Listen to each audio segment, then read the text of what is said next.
En este ejercicio vamos a encontrar la resultante de tres vectores, los cuales vemos en la gráfica. Los vectores representan velocidades y cada uno de ellos pues tienen cierto ángulo de inclinación. En el caso de B1 tiene un ángulo de 0 grados porque está sobre el eje X, sobre la horizontal. El vector 2 tiene 30 grados con respecto a la parte negativa de X, y vector 3 ángulo de 60 grados. Lo que vamos a hacer en este ejercicio es encontrar la resultante, es decir, un vector que haga, como estos son vectores concurrentes, entonces ese vector resultante lo que va a hacer es el equivalente a esos tres vectores presentes. Es decir, si con ese ese resultante la ubicamos en el origen y quitamos esos tres vectores, y nos va a estar haciendo el mismo efecto que teniendo esas tres vectores que vemos. Lo que vamos a hacer primero es dibujar el plano cartesiano, y en el plano cartesiano ubicar todos los vectores presentes y los que tienen en ángulo de inclinación con respecto al horizontal. Entonces nosotros los descomponemos en vectores, es decir, componentes en X y en componentes en Y. En este caso solamente el vector B2 y B3 tienen componente en el eje X y el eje Y. En el caso de B1 solamente tiene componente en el eje X, por tanto no lo podemos descomponer en el vector en el eje Y o componente en Y.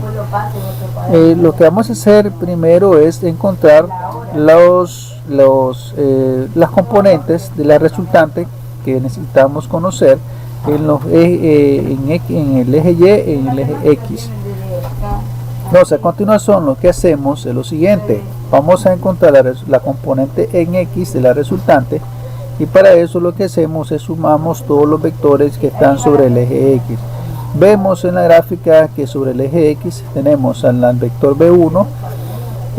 Luego, como está hacia la derecha, vamos a considerarlo positivo, y en el caso de B2 tiene su componente también sobre el eje X, pero en este caso va hacia la izquierda, entonces será negativo e igual. B3 tiene componente en el eje X, y en este caso lo vamos a considerar negativo porque va dirigido hacia la izquierda. ¿Cómo sabemos cómo son los vectores o los componentes de estos vectores en el eje X? De lo que hacemos nosotros es utilizamos las funciones de los triángulos rectángulos. En el caso de B1, como no tiene componente, pues se pone como una sola fuerza sin descomponerse.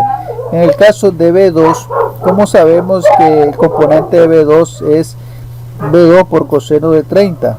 Pues en las funciones trigonométricas nos dice que para saber el valor del cateto adyacente a un ángulo, en un triángulo rectángulo, entonces nosotros multiplicamos la hipotenusa por el coseno del ángulo. En este caso nosotros vemos que la componente en X de B2 es esta flechita celeste.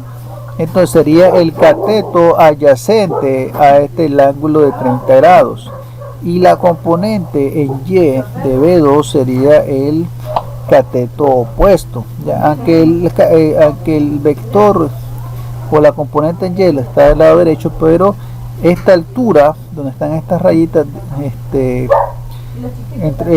son discontinuas es el mismo valor del componente en Y.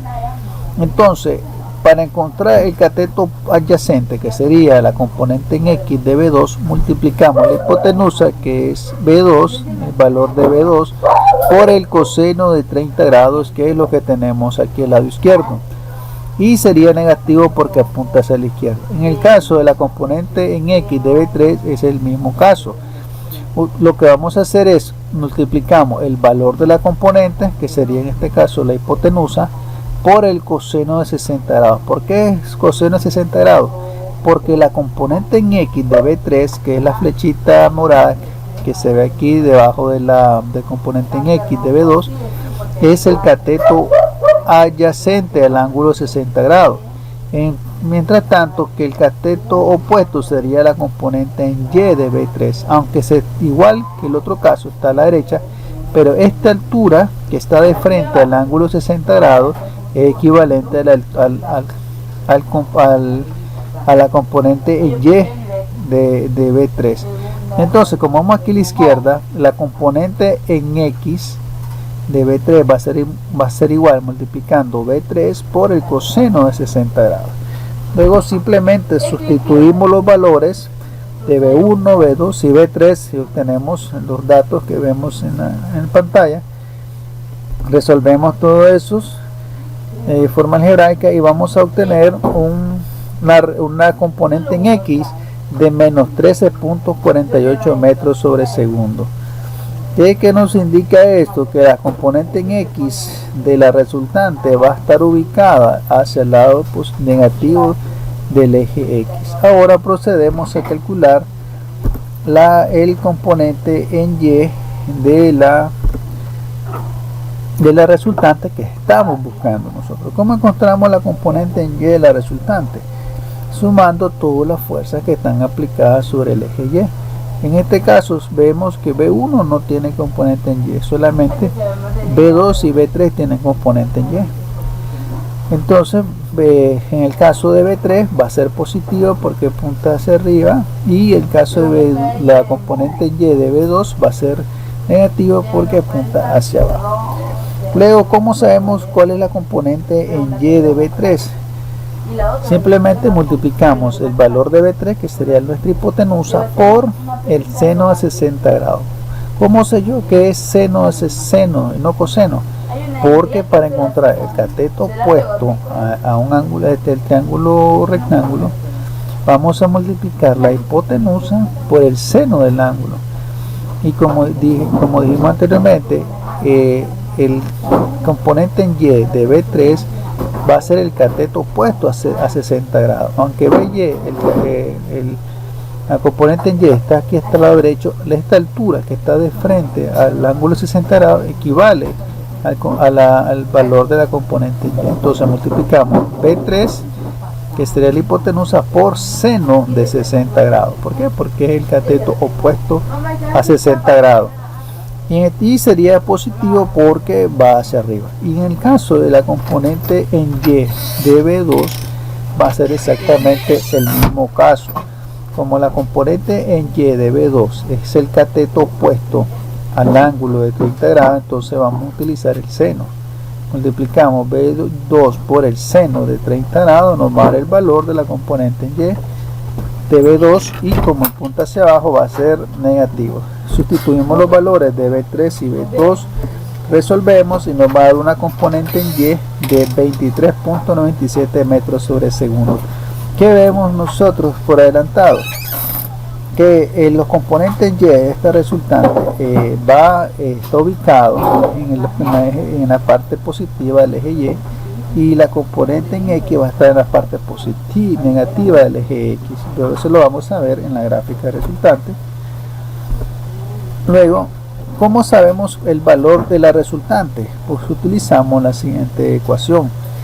La ecuación de la resultante, o el valor resultante, va a ser la raíz cuadrada de la componente en X al cuadrado más la componente Y de la resultante al cuadrado, y eso nos va a dar un valor de 27.50 metros sobre segundo. Ese es el valor de la resultante que nosotros estamos buscando en este ejercicio. ¿Cómo conocemos el ángulo con respecto al horizontal? Pues simplemente lo que vamos a hacer es vamos a aplicar la tangente del cateto, sería la componente en Y sobre la componente en X. Sustituimos los valores de RY sobre RX y nos va a dar un ángulo de 60.65 grados, y lo podemos ver en la siguiente gráfica. Este ángulo es el ángulo alfa es con respecto al horizontal, ¿verdad? Con ángulo negativo, y teta va a ser con respecto al horizontal con ángulo positivo. ¿Qué significa eso? Pues lo vemos aquí en la siguiente gráfica. La componente en X de la resultante va a estar ubicada sobre la parte positiva negativa de X, y la componente en Y en la parte positiva de Y. Y este resultante tiene un ángulo alfa con respecto a Rx, ¿ya? Que está en la parte negativa de X. Ese es el ángulo alfa. Como saben, pero este ángulo está medida en forma negativa, es decir, de RY hacia la resultante. ¿Cómo sabemos cuál es el ángulo con respecto al horizontal? Es decir, con respecto a X, la parte positiva de X. Simplemente restamos los 180 grados que corresponde a la media vuelta menos alfa, nos va a dar 119.35 grados. Y aquí ya hemos resuelto el ejercicio.